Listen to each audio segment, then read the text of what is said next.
안녕하세요. 취업마스터입니다. 자, 제가 사실 현대차 생산직 자소서 2 번, 3번 문항에 대해서는 영상을 찍을 생각이 없었습니다. 왜냐하면 1번 문항은 제가 영상을 찍은 이유가 그런 정보들을 여러분들에게 좀 제공해 드리면 여러분들이 아무래도 작성하는 데 좀 더 쉽지 않겠냐라고 생각해서 사실 기업이 그런 정보 어떤 정보들을 찾아야 되는지가 굉장히 어려우시잖아요. 그래서 준비했다면 2번, 3번 문항은 사실 그런 문항이 아니어서 제가 만들 생각이 없었는데 제 그 1번 문항과 관련된 영상에 댓글로 2 번, 3번 문항을 좀 만들어 달라는 얘기가 있으셨어요. 그래서 제가 그 곰곰이 좀 고민을 하다가 그래 최소한 그래도 2번, 3번 문항이 어떤 의도로 작성이 그 문항이 만들어진 건지, 그래서 어떤 소재를 갖고 작성하면 좋을 것인지에 대한 정도는 말씀을 드리면 '여러분들이 작성하는 데 어려움이 쪼금 덜지 않을까.'라는 생각을 갖고 이번에 빠르게 만들게 됐고요. 자, 그전에 제가 한 가지 먼저 더 말씀을 드리고 싶은 게 바로 모빌리티 관련된 건데요. 현대차가 생각하는 모빌리티는 지금 제가 현대자동차 그룹 모빌리티 서비스라는 그 홈페이지의 일부분에서 가져온 건데요. 자, 이런 그림을 지금 보실 수 있습니다.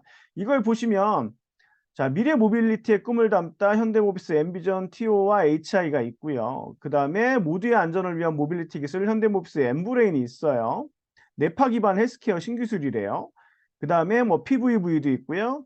현대차의 모빌리티 서비스 플랫폼 서클 개발기도 있습니다.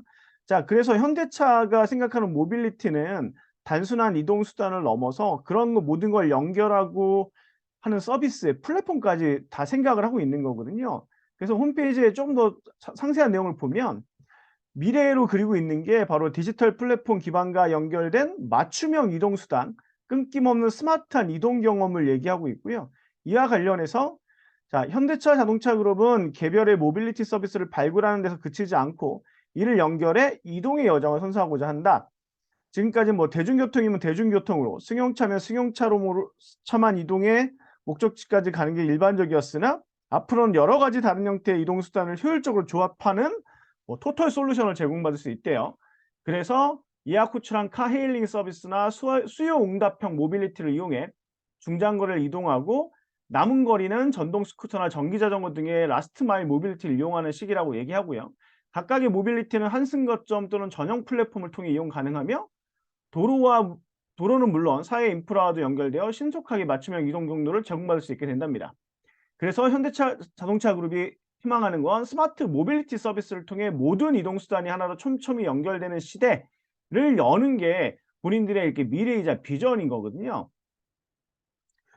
자, 근데 그 미래가 이건 사실 아직까지는 굉장히 먼 그 미래를 그리고 있는 거잖아요. 근데 최근의 미래는 어느 정도까지냐면 자 미래 모빌리티가 한 자리에 해서 EV 트렌드 코리아 2023이라고 해서 이때 여기에 현대차 그룹이 나간답니다. 머니S라는 데에서 기사에서 제가 일부분을 발췌해 왔는데요. 이게 3월 3 일자 기사입니다. 거기 기사의 일부분을 보면 현대자동차, 뭐 기아차, 젠스테이션, 뭐 젠트로피 등이 참가해 완성차부터 상용차, 이륜차 및 충전 스테이션 등 각 브랜드의 혁신 기술이 반영된 이 모빌리티를 전시라는 말이 있습니다. 자, 아직까지 현대차는 의 미래 모빌리티의 중심은 뭔지 아시겠죠? 전기차에 해당이 되는 거고요. 그래서 자, 만약 여러분들이 연구개발직이나 뭐 이런 쪽이라면 당연히 그 현대차의 지금 앞에 보시는 것 같은 디지털 플랫폼 기반과 연결된 맞춤형 이동 수단에 대한 끊임없는 고민들이 좀 필요하시겠지만 여러분들에게 눈앞에 다가오고 있는 거는 '전기차다.'라는 생각을 좀 가져 주셨으면 좋겠고요. 자, 1번 항목에서 자신이 모빌리티 기술 인력이라고 생각하는 이유와 남들과 차별화하는 본인만의 강점을 기술해 달라고 했잖아요. 사실 이 항목은 모빌리 왜 현대차의 생산직에 적합하냐라고 생각하는 걸 묻는 항목인데 모빌리티가 현대차가 추구하는 방향이다 보니 아무래도 인사팀에서 단순히 현대차 생산직이라고 얘기하는 게 아니라 모빌리티는 조금 더 예전의 생산직에 비해서 뭐가 더 필요할까요? 그렇죠. 기술적인 부분이 좀 더 필요합니다. 예전에 기계 중심의 내연기관 중심의 그다음에 기계 부품이 더 많던 시대의 자동차의 생산은 말 그대로 끼고 조이고 등을 할 수 있으면 됐죠. 그래서 뭐 특별한 기술적인 부분에 대한 게 없어도 할 수 있었던 일이었다면 전기차는 내연기관하고 좀 달라졌단 말이에요. 그래서 좀 더 기술을 갖춘 생산직이 필요하기 때문에 이런 표현을 쓴 거고요. 어쨌든 모빌리티는 회사가 나아가고자 하는 비전이나 방향인데, 그래서 앞으로 앞에서 보신 것처럼 다양한 형태의 탈 것과 플랫폼 그리고 서비스로 발전해 나가겠지만 아직까지는 아니기 때문에 너무 여기에 매몰되면 안 된다는 거 꼭 기억해 주셨으면 좋겠습니다. 제가 높아심에 계속 말씀을 드려요. 어쨌든 현대차에게 당장 다가온 모빌리티는 뭐다? 전기차다.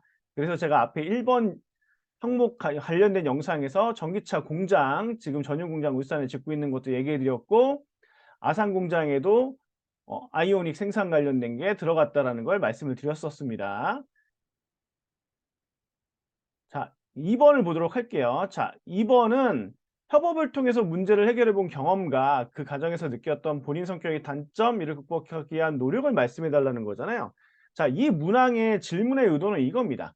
자, 1번은 제가 지원 동기와 직무 역량, 즉 왜 현대차의 생산직에 적합한가를 묻는 항목이라고 말씀드렸잖아요. 2번 항목은 뭐냐면, 자, 현대차의 생산직은 혼자서 업무를 하는 곳이 아니잖아요. 다양한 그 생산직, 그다음에 또 간접 생산에 해당하는 분들과 정말 많은 직원들과 함께 일을 해야 되는 곳이기 때문에 2번에서 묻고 있는 건, 자, 1번에서는 이 사람이 우리 현대차의 생산직에 적합한 역량을 갖추고 있는지 물었다면, 자, 이제 기본적으로 이런 역량을 갖췄으니까 들어와서 다른 사람들과 일을 같이 잘할 수 있는 사람인가를 확인하기 위해서 2번을 배치해 놓은 거예요. 그래서 함께 일한다는 건 결국 제가 그래서 앞에 영상에서 말씀드렸듯이 대인관계, 의사소통, 팀워크 능력이 있느냐의 문제가 되는 거거든요. 그래서 그리고 사람은 누구나 단점을 갖고 있잖아요. 그런데 그게 사람과의 직접 대인관계나 어떤 의사소통이나 팀워크를 해칠 만한 사람은 아닌지를 알고 싶은 게 바로 이 질문의 큰 의도입니다. 따라서 여러분들이 제가 작성 소재는 이전 영상에서 언급해 놓은 것을 토대로 선택해서 작성하면 되는데, 어쨌든 작성하실 때 핵심은 뭐냐면 어렵게 생각하지 마시고요. 내가 다른 사람과 함께 같이 일을 잘했던 경험이 있으면 그걸 한번 떠올려 보시면 됩니다. 그게 아직까지 학생 신분이신 분들이라면 어떤 과제 혹은 어떤 뭐 동아리 활동, 아니면 학교에서 어떤 뭐 다른 활동이어도 괜찮으니까요. 어쨌든 여러 사람과 함께 일을 내가 협력해서 잘했다라는 걸 보여줄 수 있는 소재라면 어떤 거에도 별로 상관이 없거든요. 그러니까 그때 대인관계 측면으로 접근할 거냐, 의사소통 측면으로 접근할 거냐, 팀워크 능력 중심으로 접근할 거냐는 여러분이 가진 소재를 어떻게 전개하는 게 편할지에 따라 선택하시면 되니까요. 그 점 유념하시고 여기 범주 안에서 잘 한번 선택해 보시기를 바라겠고요. 자, 다음으로 3번은 스스로 목표를 설정해 달성해 나가는 과정에서 겪은 어려움과 극복해낸 방법을 말씀해 달라는 거잖아요. 자, 1번이 제가 다시 말씀드리면 지원 동기와 직무 역량, 왜 현대차의 생산직에 적합한가를 묻는 거라고 했고요. 2번은 많은 직원들과 함께 일을 할 수 있는 사람인가를 물어봤어요. 근데 3번은 결국 뭐랑 귀결이 되냐면, 자, 자기 개발을 하는 사람인가랑 귀결이 되는 겁니다. 자, 이게 왜 자기 개발을 하는 사람하고 귀결이 되냐면요. 현대차는 모빌리티, 즉 각종 이동 수단과 플랫폼 그리고 서비스까지 아우르는 기업으로 성장해 나가고 싶어 하는 걸 제가 앞에서 설명해 드렸고 보여 드렸잖아요. 자, 지금 눈앞에 시급한 건 전기차가 맞습니다. 제가 1번 항목 그 영상에서 얼마나 전기차 관련된 것, 그다음에 친환경 차와 관련된 것들이 지금 올해 들어서 많이 성장하고 있고, 또 현대차가 얼마나 많이 투자하고 있는지에 대해서, 그리고 신차들이 얼마나 거기에 적용되어 있는지 제가 많이 설명을 해 드렸던 거 보시면 아시고 있으실 거라고 생각합니다. 하지만 어쨌든 향후 나아가고 싶은 거는 인제 뭐 이륜차 관련된 것도 전기차 관련된 거 만들 수도 있고요. 그다음에 UAM 같은 거, 뭐 흔히 유해인 같은 것도 이제 만들게 되는 날이 올 거란 말이에요. 근데 그렇게 되면 결국 생산에 필요한 새로운 지식이나 기술을 꾸준히 익히고 쫓아갈 수 있는 직원들이 필요할 수밖에 없단 말이죠.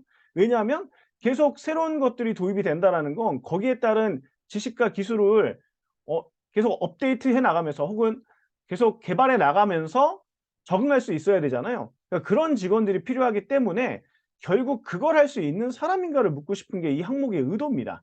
따라서 결론적으로 이 항목에 적합한 소재와 포함돼야 할 요소는 뭐냐면, 자, 새로운 지식과 기술에 대한 내가 목표를 스스로 설정했다라는 걸 일단 보여주셔야 되고요. 그리고 목표를 설정한 이유가 당연히 나와야 되겠죠.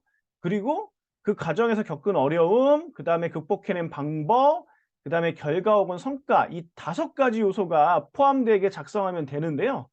자, 작성 방법은 역시 제가 이전 영상인 현대차 생산지 채용 자소서 작성법에서 설명을 잘 드렸기 때문에 그 포맷에 맞춰서 작성을 하시면 되는데, 다만 포함되어야 될 요소가 이런 요소들이 들어가야 된다. 그다음에 이 항목이 묻고자 하는 건 뭐다? 자기 계발을 할 수 있는 사람인가? 그래서 스스로 자기 계발을 위한 목표를 설정해서 해본 적이 있는가를 확인하기 위한 질문이라는 걸 꼭 기억해 주시고, 그와 관련된 소재를 찾아서 작성하신다면 훨씬 여러분들에게 도움이 될 거다라는 생각에 제가 이 영상을 찍었고요.